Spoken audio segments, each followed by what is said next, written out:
Hello students, आज का subject है human anatomy and physiology and हम डिस्कस करेंगे कुछ इम्पॉर्टेंट क्वेश्चंस जो कि एग्ज़ाम में आपसे पूछे जाएंगे।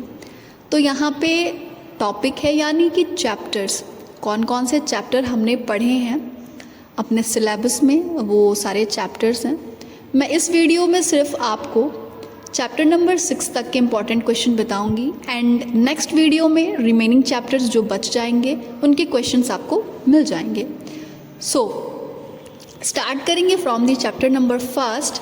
सो चैप्टर है basics of human body.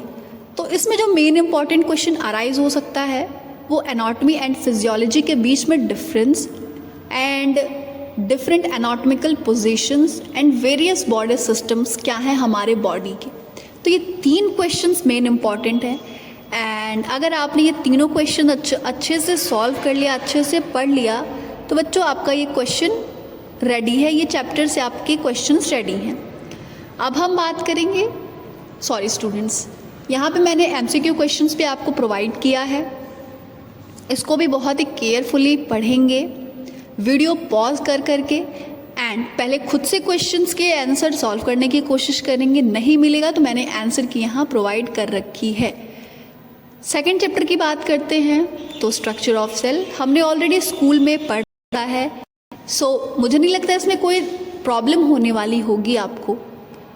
Structure of cell, cell क्या है, जब हम उसकी लेबलिंग करते हैं तो कौन कौन से जो उसके पार्ट्स है वो इम्पॉर्टेंट है, तो शॉर्ट नोट्स आ सकता है लिखने के लिए।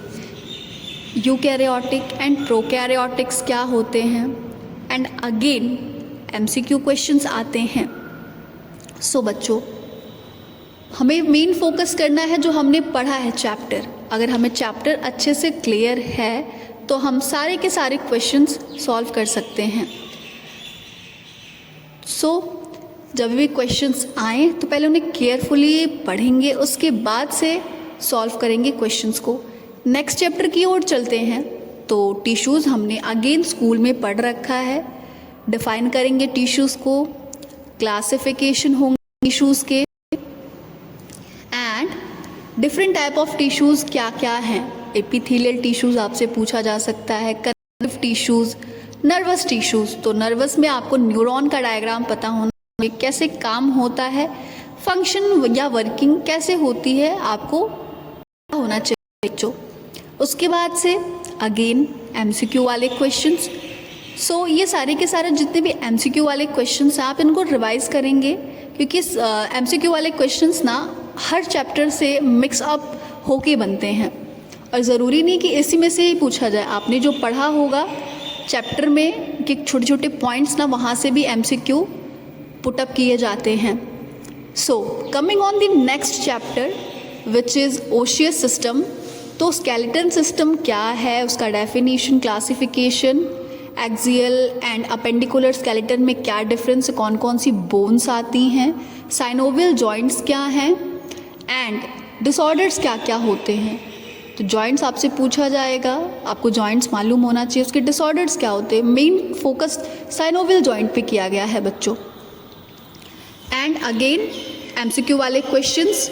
उसके बाद coming on the next chapter haemopoietic system, यानी कि ब्लड से रिलेटेड बात किया जा रहा है। डेफिनेशन, कंपोजिशन, क्लासिफिकेशन होगा वो WBC RBC के फंक्शंस, कोआगुलेशन फैक्टर क्या होता है, ब्लड ग्रुप का इम्पोर्टेंस क्या है एंड एरिथ्रोब्लास्टोसिस क्या होता है। मे भी पूछा जाए और नहीं पूछा जाएगा तो भी कोई बात नहीं है। सो बच्चों ये कुछ इंपॉर्टेंट क्वेश्चंस हो गए आपके एंड प्लेटलेट्स को मत स्किप करिएगा। ये है लिम्फेटिक सिस्टम, लिम्फ क्या है, कैसे बनते हैं, स्प्लीन का काम क्या है, लिम्फेटिक डक्ट्स क्या है।